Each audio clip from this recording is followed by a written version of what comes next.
Extreme sports. Meaning of physical activity existing at a high degree involving heavy amounts of risk.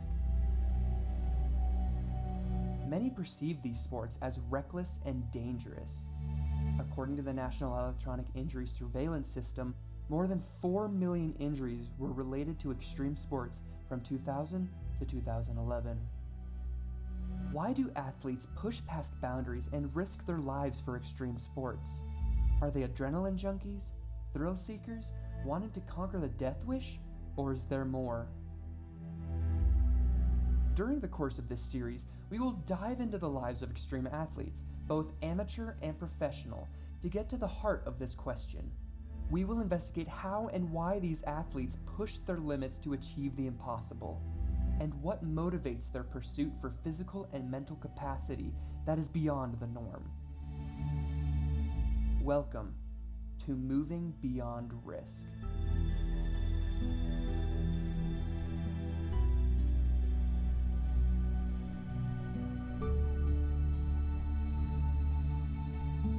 Extreme sports have been around since the 15th century.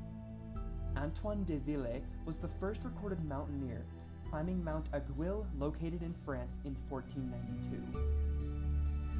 In 1797, a French balloonist by the name of André Jacques Garnerin was the first man to skydive, falling from a balloon floating 3,200 feet above Paris.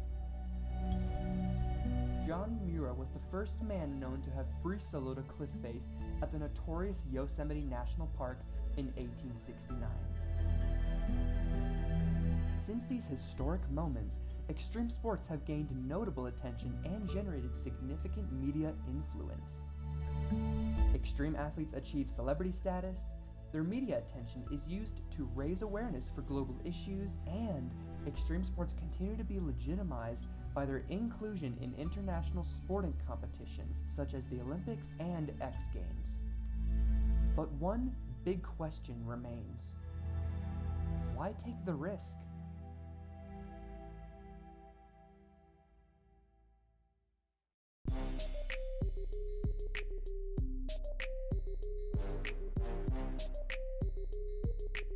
Welcome to the small town of Durango, Colorado. With a population of 18,985 people, Durango is nestled at the southern end of the Rocky Mountains, on the banks of the Animas River.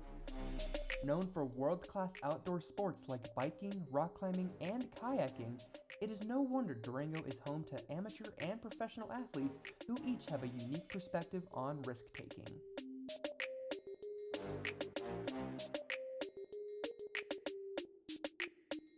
Marcus Garcia and Andrew Albosta are veteran rock climbers and 20-year residents of the community.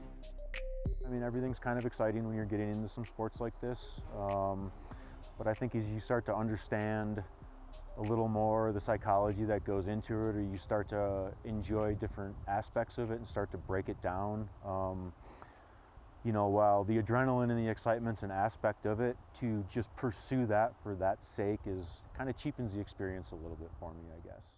In risk management, as far as the extreme sports side is, everybody has their own value or perception of what their risk is for them, right? So my risk management is my confidence in my ability as a climber to be able to do stuff that I feel 100% comfortable with. To them, the risk-taking aspect of their chosen sport is something they face every time they go out.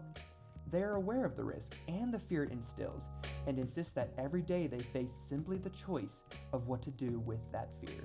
I have done some free soloing, and a lot of people are like, you know, isn't that crazy? And that's risk. Yeah, it's a high risk, right? The risk is if you fall, you're probably gonna die or get hurt really bad, right? But to me, I indulge in the aspect only because it brings me something, right? I don't do it for whatever brings social media and that kind of stuff. I wouldn't do something just for the adrenaline focus of it. It's more for the soul-searching aspect of it. A lot of times the adrenaline or the excitement happens if something's going wrong.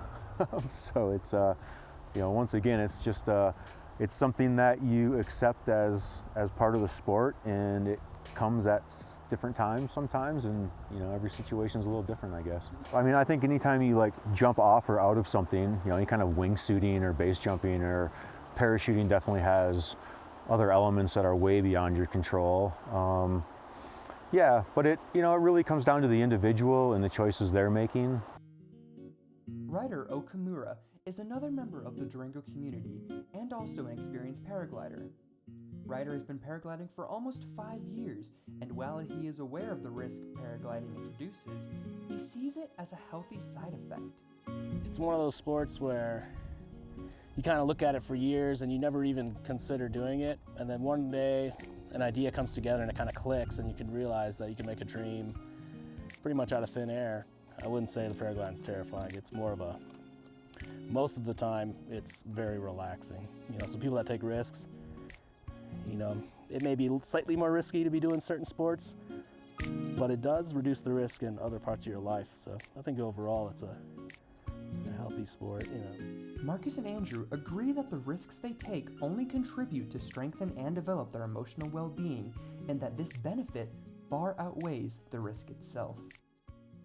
You find yourself in tough situations that you have to draw deep on. You're scared. You're sharing some high emotions with another partner that you're with, and it's not like going up to purgatory and skiing for the day on the chairlift. There's fear and there's uncertainty. If we're putting our minds in a fear-based situation, we're gaining this skill and this ability to believe in ourselves that we can take on to other life skills. Really, I've not found anything that's driven me or excited me or sparked my imagination or anything that just moves me and excites me as much as climbing in almost all of its genres. The risk is indisputable. These athletes put their safety and even their lives on the line to achieve their goals. And what they all have in common is the shared philosophy that the risk is just a side effect of a greater achievement they are seeking. And that experience of the risk, the rush and adrenaline, is not what motivates them to continue.